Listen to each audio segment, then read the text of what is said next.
اللہ تعالیٰ نے سورہ یوسف جیسی کہانی اور کوئی نہیں سنائی. خود اللہ نے کہا نحن نقص علیک احسن القصص. میرے محبوب آپ کو سب سے خوبصورت کہانی سنو. سب سے خوبصورت کیا ہے؟ یوسف کی کہانی.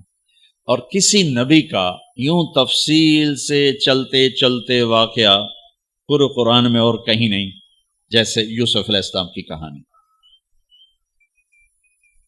یوسف علیہ السلام کے بھائیوں کے ظلم کی وجہ سے 40 سال ان کو در بدر ہونا پڑا. 40 برس گھر سے جدا رہے. پھر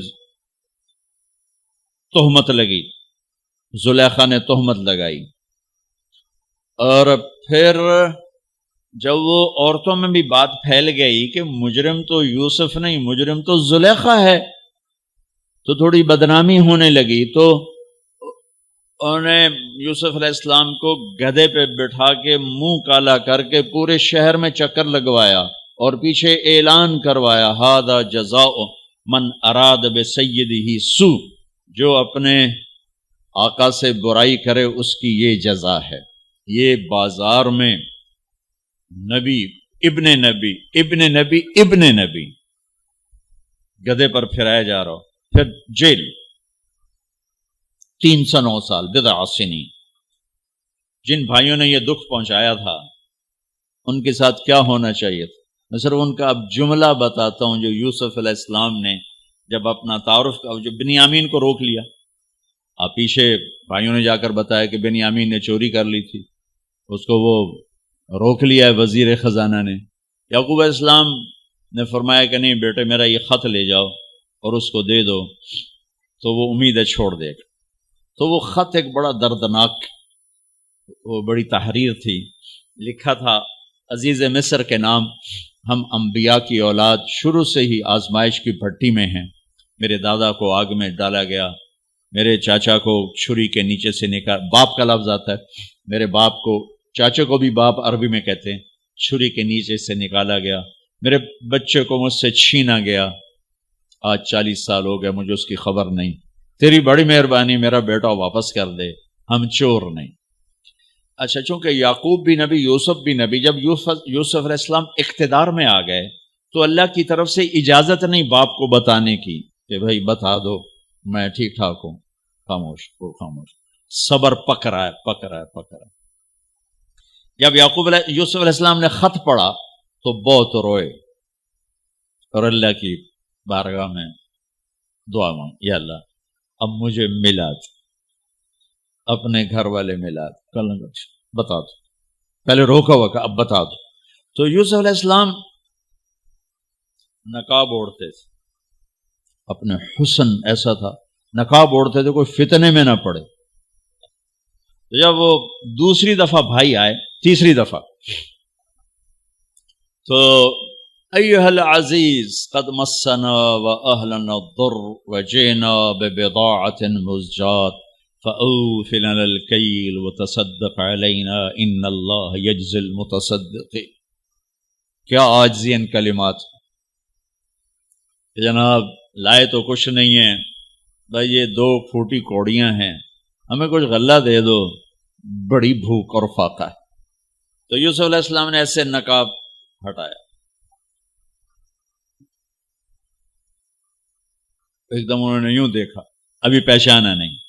میں یہ جملہ بتانا چاہتا ہوں کہ اللہ سبحان انبیاء کے اخلاق کیا ہوتے ہیں. مجھے کیوں سنا رہے ہیں؟ آپ کیوں سنا رہے ہیں؟ کہ ہم اس کو پیچھے چلنے کی کوشش تو کریں. کیوں بد اخلاق ہو کے مرنا چاہتے؟ کیوں لوگوں کے دل توڑ کے اپنی قبر میں جاتے ہیں؟ اسے ٹوٹنے دو، اسے اللہ اقبال کی قبر روشن کرے. تو بچا کے نہ رکھ اسے، تیرا آئینہ ہے وہ آئینہ کہ شکستہ ہو تو عزیز تر ہے نگاہ آئینہ ساز میں. اسے ٹوٹنے دو. اس کے ٹوٹنے پر اس کی قیمت بڑی لگے گی. اس سے وہ فریادیں نکلیں گی جو عرش کو ہلا دی. جو ساز سے نکلی ہے وہ دھن سب نے سنی ہے، جو تار پہ بیتی ہے وہ کس دل کو پتا ہے. اس سے وہ نغمے نکلیں گے کہ اللہ کے عرش کو ہلا دیں گے. اپنے آپ کو توڑ دو. دوسرے کو مت ٹوٹنے دو، اپنے آپ کو توڑ دو، اپنے آپ کو توڑ دو، کہ کائنات کا اٹل قانون ہے، ٹوٹ کے چیز بنتی ہے۔ یہ کتنی دفعہ یہ توڑا گیا، پھر اسے جوڑا گیا، پھر یہ روڈ بنا ہے۔ یہ کپڑا کتنی دفعہ کٹا پٹا اور پھر جا کر زیب تن ہوا ہے۔ هل علمتم ما فعلتم بيوسف واخيه اذ انتم جاہلون۔ یہاں جو انہوں نے کیا تھا اس کے مطابق جملہ ہے قد علمتم ما ظلمتم بیوسف واخیہ اذ انتم عامدون۔ اب میں دونوں کا فرق بتاتا ہوں۔ یوسف علیہ السلام کو کہنا چاہیے تھا آئیو نا ذلیل ہوتے میرے اگوں، لگ گیا نا پتا تو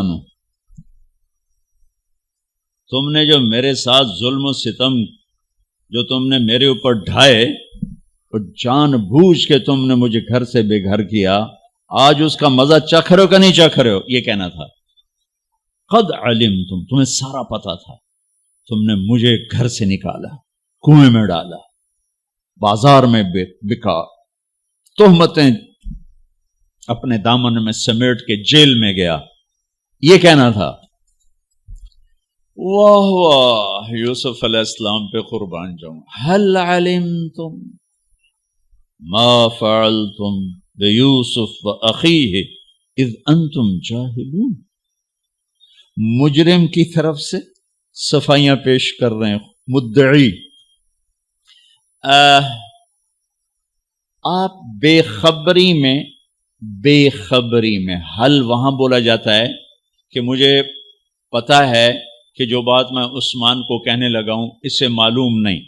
اردو میں ہم کہتے ہیں عثمان تمہیں پتا چلا، ابو بکر تمہیں پتا چلا، یہ ہے ہمارا محاورہ۔ تو عربی میں حل میرے بھائیو، آپ کو پتا نہیں چلا تھا بے خبری میں ما فعلتم، فعلا عربی زبان کا سب سے کمزور لفظ ہے۔ تھوڑا بہت یوسف کے ساتھ اور بھائی کے ساتھ کچھ معاملہ ہو گیا تھا، اور وہ بھی تمہاری ویسے نادانی میں ہو گیا، کوئی جان بوجھ کے نہیں ہو، ایزان تم جاہلون، نادانی میں ہو گیا ہے۔ کسی میں ظرف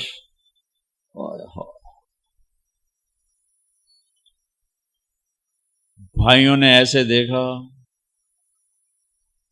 قرآن سارا ہی بڑا خوبصورت ہے، لیکن بعض مقامات پر اگر انسان کو حیرت میں گم کر دیتے۔ قرآن سارا ہی خوبصورت ہے۔ قرآن کی سب سے خوبصورت آیت کون سی ہے؟ وَقِيلَ يَا أَرْضُ ابْلَعِي مَاءَكِ وَيَا سَمَاءُ أَقْلِعِي وَغِيضَ الْمَاءُ وَقُضِيَ الْأَمْرُ وَاسْتَوَتْ عَلَى الْجُودِيِّ وَقِيلَ بُعْدًا لِلْقَوْمِ الظَّالِمِينَ۔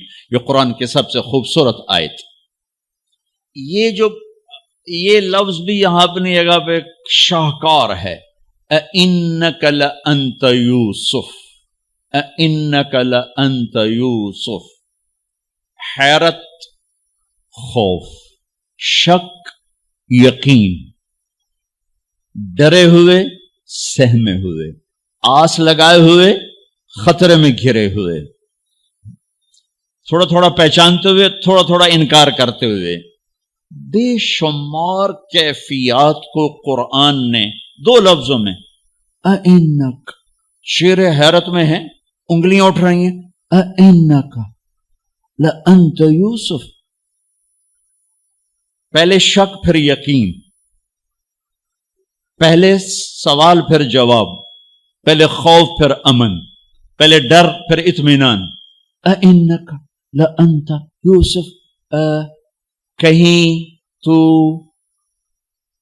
ہمارے خیال میں نہیں، یقیناً آپ یوسف ہو، یوسف تو نہیں، آپ یوسف ہو۔ میں نہیں ترجمہ کر سکتا، میں محسوس کرتا ہوں کہ وہ کیا اس وقت کیفیت ہوگی، الفاظ نہیں میرے پاس۔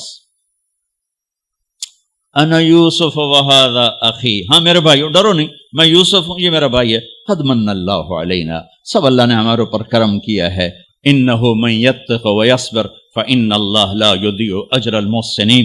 سارے قرآن کو دو لفظوں میں اللہ نے یہاں بیان کر دیا۔ جو تقوی اختیار کرتا ہے، جو صبر کرتا ہے، اللہ اسے ضائع نہیں کرتا۔ تقوی کسی مرد عورت کو اللہ سے جوڑتا ہے اور صبر کسی مرد عورت کو اللہ اور اللہ کے بندوں سے جوڑ دیتا ہے، جڑ جاتا ہے۔ پورا اسلام 2 صفتوں میں بیان کر دیا، وہی صبر کو میں کہہ رہا ہوں، صبر، معاف کرنا، درگزر کرنا، یہ مکمل اسلام کی تصویر ہے۔ اس میں ایک فریضہ حج ہے، اللہ آپ کا ہمارا سفر قبول فرمائے، مبارک کرے۔ ہر فرض کا بدل موجود ہے۔ ابھی ظہر کی نماز پڑھی جائے گی، کل کی ظہر موجود ہے، عصر پڑھی جائے گی، آگے عصر موجود ہے۔ آج کی ظہر میں کوتاہی ہو گئی، کل کی ظہر میں کوشش کرنے کا موقع موجود۔ اس سال کے روزے میں کوتاہی ہو گئی، اگر زندگی باقی رہی تو اگلے سال کے روزے میں اس کے ازالے کی شکل موجود ہے۔ حج زندگی میں ایک دفعہ فرض کن کا، ذرا ہاتھ کھڑا کر، فرض حج پہ کون جا رہے ہیں؟ ماشاءاللہ کافی سارے لوگ جا رہے ہیں۔ فرض حج زندگی میں ایک دفعہ ہے، اس کے بعد فرض کوئی نہیں، نوافل ہے۔ اور نفل اور فرض میں اتنا فرق ہے کہ ساری زندگی حج کرتا رہے فرض حج کو نہیں پا سکتا، ساری زندگی روزے رکھتا رہے فرض روزے کو نہیں پا سکتا۔ تو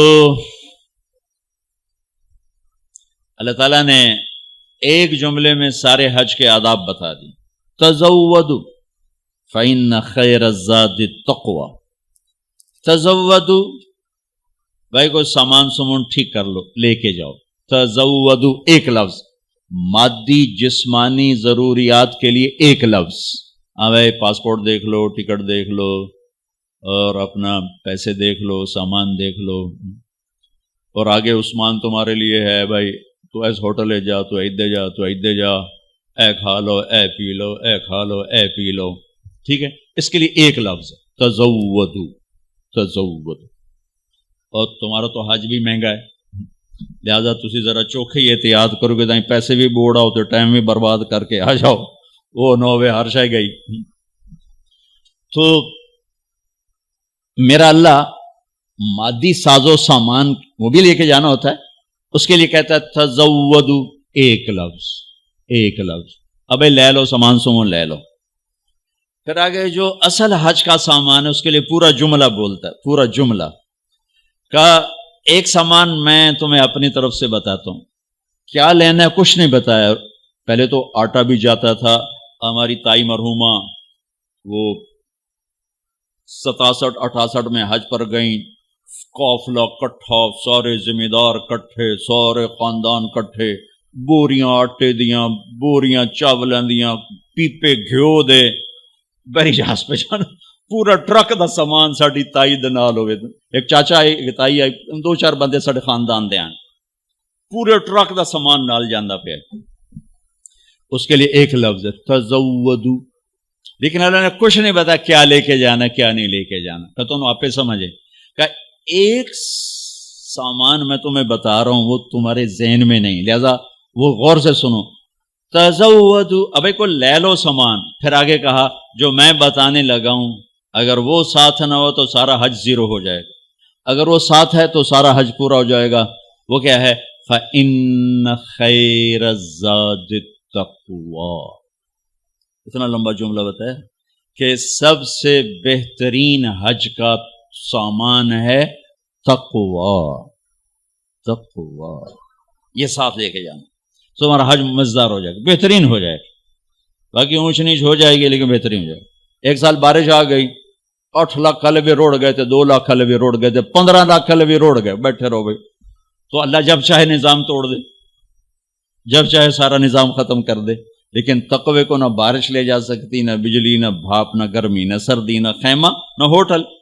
کا ہر مرد عورت کراچی سے چلنے سے پہلے حج کے سفر کے لیے تقوی کا سامان اکٹھا کرے، آنکھ میں حیا کا سرما لگائے، آنکھ بے حیا نہ ہو، کانوں میں ڈاٹ لگائے، کسی کی غیبت نہیں سننی، کسی کی برائی نہیں سننی، منہ پہ ٹیپ لگائے، گالی نہیں دینی، غیبت نہیں کرنی، لڑنا نہیں، جھگڑنا نہیں، بدتمیزی نہیں کرنی۔ چھوٹی چھوٹی باتوں پہ لڑ رہا تھا، میں نے کمرہ نہیں دیتا، میں نے ایتھے نہیں دیتا، میں نے ایتھے نہیں دیتا، روٹی ٹھڈی آ گئی، سالن ٹھڈ آ گیا، وہ اس پہ لڑ رہے ہوتے ہیں، وہ بھول جاتے ہیں کہ ہم تو اللہ رسول کے مہمان ہیں، اور اللہ رسول کی مہمانی میں جو تکلیف آتی وہ تو جنت کا سامان بن رہا ہے. آپ کو ایک بات بتاؤں، جتنا بھی یہ تمہیں سکھ پہنچائے گا نا تو اللہ دھکا ضرور لاؤنا ہے. تو جہاں دھکا آیا نا وہاں بیٹھ کے دعا کرنا، اینو گالی نہ کڑے جی، اسے دعا کرے جی. کتھے ابو بکر سدو، کتھے عثمان سدو، نہیں کہ یا اللہ تیری طرف سے حال آیا ہے، یا اللہ یہ تیرے سامنے ہماری یہ عرضی، یہ درخواست، یہ درخواست، یہ درخواست. میرے رب کی قسم وہ دعا کی قبولیت کا وقت ہوتا. 92 کا حج میں نے کیا تھا، جدے والے بڑا وی آئی پی حج کراتے تھے اس وقت، لیکن ہماری بس جو پھنسی رش میں تو 32 گھنٹے بس میں گزار کے ہم بس پہ چڑھے اور بس سے ہی واپس میں نہ پہنچ. نہ ہمیں عرفات کا میدان ملا، نہ ہمیں خیمہ ملا، نہ کچھ کھانے کو ملا، نہ کچھ پینے کو ملا. جون کے مہینے کا حج تھا، جون کے مہینے. 2 عورتیں اس میں بے ہوش ہوئیں پیاس کی شدت کی وجہ سے. تو اللہ نہ کرے کہ ایسا ہو. میں یہ بتا رہا ہوں کہ جب اللہ سے آسانی، ابھی سے 2 نفل پڑھو، یا اللہ آسانی کرنا، یا اللہ آسانی کرنا، یا اللہ آسانی کرنا. وہ ہمارے جلائے ہمارے پنجابن کو پاولی کہتے ہیں، بڑے کمزور سی قوم اور بڑے بھولی بھالی قوم. تو وہ ایوب جلایا تھا، پاولی سمجھتے کچھ، مجھے اپنی زبان کا مزہ زیادہ آئے گا. اس کو ہو گیا بخار ہو گیا لمبا. ایوب علیہ السلام پہ 18 سال بیماری رہی ہے، ٹھیک ہے. وہ کہنے لگا اللہ سائیا میں تو ایوب نبی نہیں، میں تو ایوب پاولیاں، میرا بخار کیوں لمبا کیتی جان، میرے نال تا مہربانی کر، مینوں کدے پھا چڑھے. تو تم سب کہنا یا اللہ ہم تو ایوب جو لاہے ہیں، ایوب نبی نہیں ہے، آسانیاں کر یا اللہ، آسانیاں کر یا اللہ. برگر بھی کھواتے حج بھی کرا، آئس کریم بھی کھواتے حج بھی کرا. اللہ سے مانگنا، مشقت کبھی نہ مانگنا، کبھی نہ مانگنا، کبھی نہ مانگنا. میرے والد صاحب رحمت اللہ علیہ ڈیرے میں بیٹھے ہوئے تھے، لہر میں آ گئے. اللہ سائیں آپ بخار دے میں آ توڑے گناہ تا معاف ہونا. راتی 104 تو چڑھیا 104 تے اب حال میں کیا اب بابا رب نو ایڈا چھوٹا تو بنا چھڑیا بھئی بخار نال ہی گناہ اس معاف کرنے، تو ایویں منگیا یا اللہ میرے گناہ معاف کر. ہن منگیا ہی تو بھو گناہ. اللہ سے مشقت نہ مانگنا، یا اللہ آسانیاں کر، یا اللہ آسانیاں کر. لیکن اگر آ جائے ہاتھ اٹھا لیں، وہی عرفات ہوگا، وہی مزدلفہ ہوگا، وہی مینا ہوگا. چاہے مکے میں آئے، چاہے مکے اور مدینے کے سفر میں آئے، چاہے ایئرپورٹ پر آئے، جدے میں آئے، جہاں بھی آئے، ناگواری مشقت ہاتھ اٹھا لیں. سیدھی جائیں گی دعائیں اللہ کے عرش، چونکہ اب اللہ کے مہمان بن چکے. اور آپ کو پروٹوکول افسر، آپ کا استقبال کرنے والے لاکھوں کروڑوں فرشتے ہیں جو آسمان سے اتریں گے، اور آپ کے لیے خصوصی طور پر استقبالیہ میں ابراہیم علیہ السلام کو اللہ نے کھڑا کیا قیامت تک. کیا کہا ہے؟ اذن فی الناس بالحج یاتوک رجالا وعلی کل ضامر یاتین من کل فج عمیق. ابراہیم اذان دے، آواز لگا حج کی، لوگ حج پر آئیں گے تیرے پاس. یا تو کا ابراہیم علیہ السلام کو گئے ہوئے 4000 سال ہو چکے ہیں، اللہ کہہ رہے ہیں تیرے پاس آئیں گے، تیرے پاس آئیں گے. یعنی تو میری طرف سے میرے مہمانوں کا استقبالیہ بنے گا، استقبال کر میرے مہمانوں کا.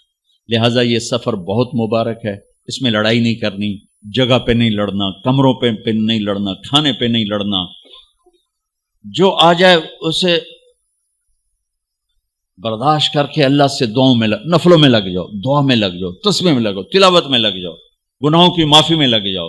بہت سیزن ہے اللہ پاک سے مانگنے کا کہ اللہ ہمارے ساتھ سہولت عافیت کو معاملہ کرے. ہم اس قابل نہیں کہ ہم اس کی مشقتوں کو برداشت کر سکیں. اللہ آپ کا یہ سفر قبول فرمائے. جانے سے پہلے سب کو معاف کر کے جائیں، دلوں کو صاف کر کے جائیں، اپنے معاملات کو صاف کر کے جائیں، تاکہ اللہ بھی ہمارا معاملہ صاف کر دے. کہ ایک عرفات کا دن ایسا ہے جس میں میرے نبی کا فرمان ہے کہ اللہ تعالیٰ فرماتے ہیں میرا بندہ جتنے گناہ لے کر آ، جتنے بارش کے قطرے، جتنے ریت کے ذرے، جتنے درختوں کے پتے اور جتنے گردش ایام میں بننے والے دن اور رات ہیں ان کے گھڑی اور گھنٹے، آج اتنے بھی گناہ لائے گا تو ایک بول پہ معاف کروں گا، جاؤ معاف، جاؤ معاف، جاؤ معاف. تو حج کا سفر بہت مبارک، بہت خوبصورت ہے.